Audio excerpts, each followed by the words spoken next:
Kung tumitingin ka ng mga Toyota hybrids dito sa Pilipinas, well, mga around 6 months ago siguro or more, most likely, ang first choice mo ay either ang Corolla Altis or ang Corolla Cross. But come August 2023, inintroduce ng Toyota Motor Philippines ang Toyota Yaris Cross at meron din itong hybrid variant na less than 82,000 lang ang price difference compared sa Corolla Cross V. Sa ganong kaliit na price difference, ano nga ba ang binibigay ng Corolla Cross na hindi binibigay ng Yaris Cross? At dito sa video na to, tingnan natin kung ano ba ang difference ng Corolla Cross against sa Yaris Cross.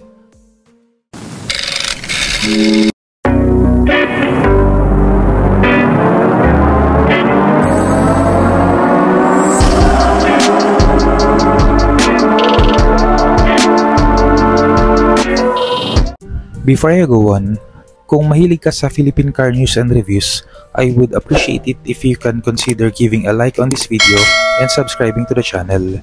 I post one video a week sharing my thoughts and opinions regarding Philippine cars. Maliit na bagay yan para sa inyo pero napakalaking tulong yan para lumago ang channel na to so that I may also know the interests of the Filipino consumer. Ang Yaris Cross ay isang crossover version ng Toyota Vios. Yung bagong Vios to na nasa Indonesia at Thailand na ngayon na unfortunately wala pa sa Pilipinas. Similar to that Vios, ito ay nasa DNGA platform din or Daihatsu New Global Architecture na ginagamit din ng mga bagong modelo ng Toyota like the Wigo, Avanza, Veloz, and Race. On the other hand naman, ang Toyota Corolla Cross ay nasa TNGA platform or Toyota New Global Architecture. Ito yung bagong platform na ginagamit na sa lahat ng bagong Toyota ngayon. And yung iba pa nga rito, shared siya sa platform ng Lexus. Pero gaya na ng sabi ko kanina sa intro, 6 months ago, walang stock ang mga Corolla Cross. So, magkano nga ba ang presyo nitong dalawang hybrid ng Toyota na to? Ang Yaris Cross S, 1,598,000. Ang Corolla Cross V, 1,680,000. Plus 15,000 nga pala to pagka gusto mo yung Platinum White Pearl Mica na kulay ng Corolla Cross V.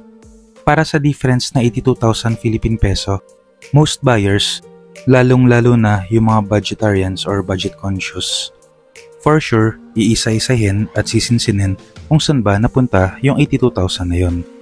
After all, hindi naman talaga ganon kadali kitain ng pera at yung 82,000 na yan, sobrang daming aftermarket accessories and stuff na ang pwede mong mabili.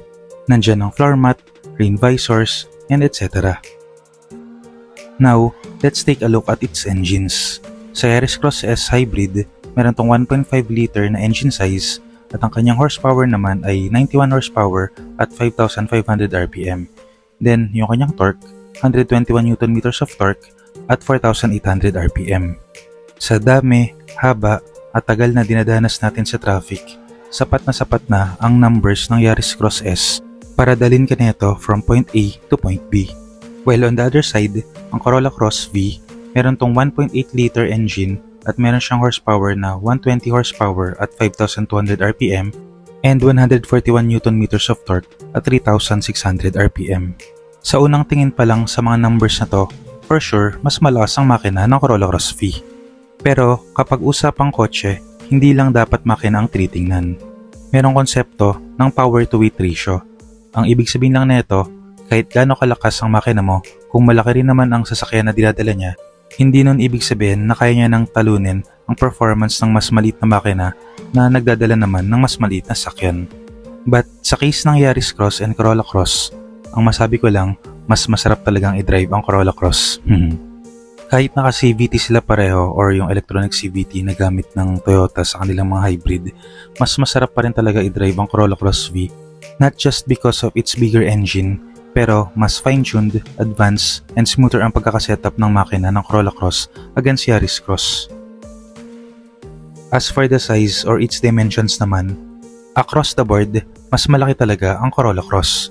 Ito ay 150mm longer, 55mm wider, 5mm taller, and 20mm more wheelbase, which means more space sa cabin and cargo, plus mas comfortable ang mga pasahero mo.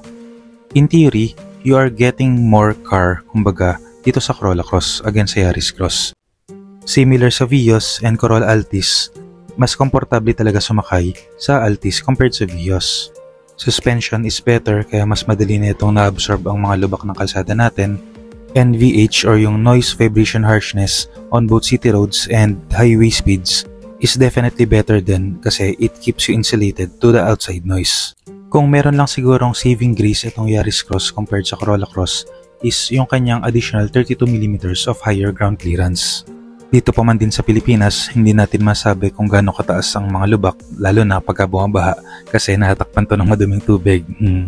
Plus, that additional 32mm ground clearance gives us a peace of mind na hindi natin madadamage yung mga pangilalim natin kapag nagra-rough road tayo, which we called EDSA or C5 or Commonwealth. Depende kung saan tayo nakatira. So far, mukhang better talaga ang Corolla Cross. Pero before you decide, best to look at the safety and tech features netong dalawang sasakyan na to.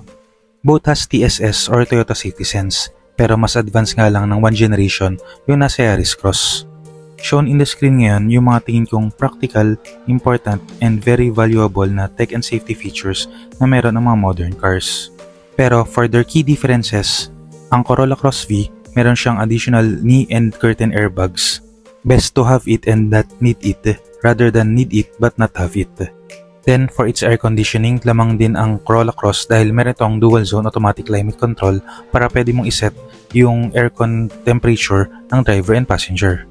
On the other hand naman, ang Yaris Cross meron siyang mas malaking infotainment screen, 10.1 inch compared sa 8 inch, 360-degree camera na sobrang laking tulong when parking in tight spaces.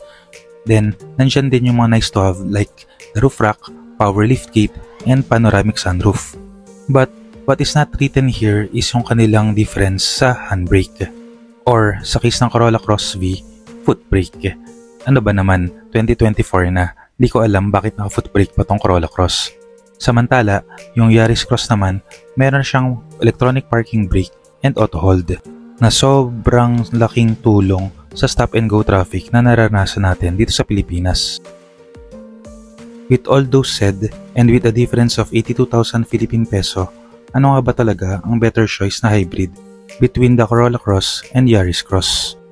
After the introduction of Toyota Yaris Cross Hybrid, mas better choice ang Yaris Cross nun kasi meron tong stock availability, sabi ng mga ahente, while ang Corolla Cross kasi napakahaba ng pila.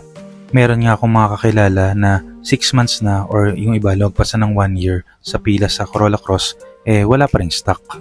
Pero come November, December, and even ngayon January 2024, nakita ko nagre-release na ng mga bagong Corolla Cross ang Toyota. So, if stock availability is no longer a problem with the Corolla Cross, is the additional 82,000 worth it? In my opinion, if you value more space, ride comfort, NVH, and driving performance, go for the Corolla Cross. But a word of caution, around June or July 2022, inintroduce sa North American market ang refreshed or facelifted na Corolla Cross na meron ng electronic parking brake and auto hold, updated infotainment screen, and updated TSS. So I think best na maghintay kung ilalabas nga ba ng Toyota Motor Philippines ang updated na Toyota Corolla Cross. On the other side naman, if you want a hybrid vehicle na dadalhin ka from point A to point B, designed specifically for our market, and dahil mas maliit ang sasakyan na to, mas maliit ang makina, mas mababa ang maintenance cost, well, go for the Yaris Cross. At the end of the day, we all have our preferences and needs. So sana nakatulong ang video na to para matulungan kayo mag-decide kung ano ba ang Toyota hybrid na kukunin nyo, Corolla Cross or Yaris Cross. That's it for this video. Kung may gusto kayong idagdag, put them in the comment section down below. So this is Kai, your driver but not so sweet lover na nagsasabing, keep calm, drive safe, and stay awesome.